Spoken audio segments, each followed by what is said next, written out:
ಸುರೇಶ್ ಅಂತ. ನಾವು ನಮ್ಮದು ಚಿಲ್ಡ್ರೆ ಅಂಗಡಿ ಇದೆ. ಇಲ್ಲಿ ಬೆಂಗಳೂರಲ್ಲಿ ಮಹಾಲಕ್ಷ್ಮಿ ಲೇಟ್ ಹತ್ರ ಚಿಲ್ಡ್ರೆ ಅಂಗಡಿ ಇದೆ. ಅಲ್ಲಿ ನಾವು ಚಿಲ್ಡ್ರೆ ಅಂಗಡಿ ಮಾಡ್ತಾಯಿದ್ದೀವಿ. ಆ ಚಿಲ್ಡ್ರೆ ಅಂಗಡಿ ಐಟಮ್ ಟೂ ವೀಲರ್ ಐಟಮ್ ತಗೊಂಬರೋಕೆ ಹೋಗ್ತಾ ಅವಾಗ ಈ ಥರ ಆರಂಭಿಸಿಲಿ ಬಿದ್ದೋಗ್ಬಿಟ್ಟೆ. ಯಾಕೆ ಬಿದ್ದೆ ಅಂದರೆ ನಂಗೆ ಗೊತ್ತಿರಲಿಲ್ಲ, ನನಗೆ ಸ್ಟ್ರೋಕ್ ಆಗಿದೆ ಅಂತ.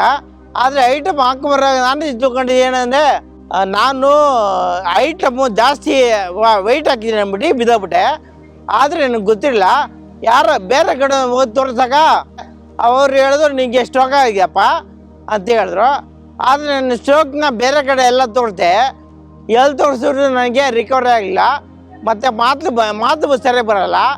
ಮತ್ತು ನರ ಸ್ವಲ್ಪ ವೀಕ್ ಆಗಿದೆ. ನನಗೆ ಈ ಪಾರ್ಟ್ಸು ಫುಲ್ಲು ಸ್ವಾಧೀನ ಇಲ್ಲ. ಇಲ್ಲಿ ಬರೋ ಚಿಕಿತ್ಸೆ ಅಂತ ಶಂಕರಣ್ಣ ಹೇಳಿದ್ರು. ನಾನು ತೊಗೊತಾಯಿದ್ದೀನಿ, ನೀನು ಬಾರಪ್ಪ ತಗೋ ಇಲ್ಲಿ, ಆ ಪರವಾಗಿಲ್ಲ ನೋಡ್ತೇವೆ. ನನಗೆ ಆದ್ರೂ ನಂಬಿಕೆ ಬರಲಿಲ್ಲ. ಯಾಕಂದರೆ ನಮ್ಮ ಬೇರೆ ಕಡೆ ಎಲ್ಲ ತೋರಿಸ್ತಿದೆ, ನಂಬಿಕೆ ಬರಲಿಲ್ಲ. ನೋಡೋಣ ಅಂತ ಇಲ್ಲಿ ನುಸ್ತಿಗೆ ಬಂದ ಮೇಲೆ ಅವರೇ ನನಗೆ ಬಸ್ ಚಾರ್ಜ್ ಹಾಕಿ ಕರ್ಕೊಂಬಂದರು. ಬಂದಾಗಿಂದ ಸ್ವಲ್ಪನೇ ಇವಾಗ ಇಷ್ಟು ಮಾಡ್ತಾ ಇದ್ದಾರೆ. ನನಗೆ ಇದು ಜಾಸ್ತಿ.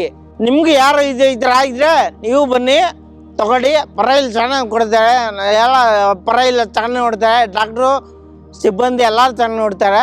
ಬಂದು ತಗೊಳ್ರಿ, ಕ್ಲೀನಿಂಗ್ ಅಂತ ಹೇಳ್ತೀನಿ.